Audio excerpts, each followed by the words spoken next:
Are you searching for social media ROI? On this episode of the Social Media Beat, we'll give you 3 tips that will help to improve your return on investment.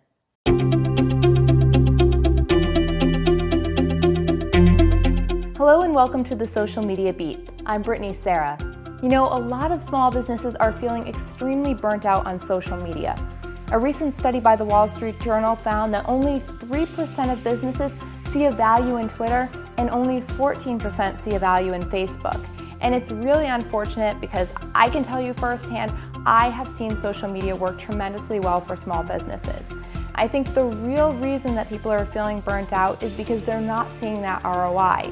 But really, it's not all about ROI when it comes to social media. It's also about creating buzz.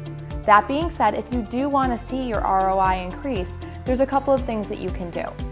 First off, you might want to consider running an ad campaign on Facebook or Twitter.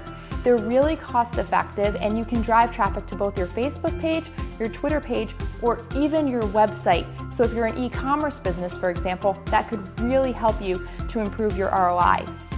Second of all, you may want to consider doing some kind of a promotion, a giveaway, a sweepstakes. This helps you collect leads that you can then target over and over again via email, and it also helps you to drive traffic into your business if that's part of the giveaway. A final thing that you want to do is make sure that you're always using what we call heavy content. That's photo or video content instead of just text posts on Facebook and Twitter. There's a great value in that. You get 7% more likes and 10 times more shares if you're using that heavy content. If you stick with those 3 tips and stay consistent about posting on your social media channels, I guarantee you're going to see both more buzz and more ROI.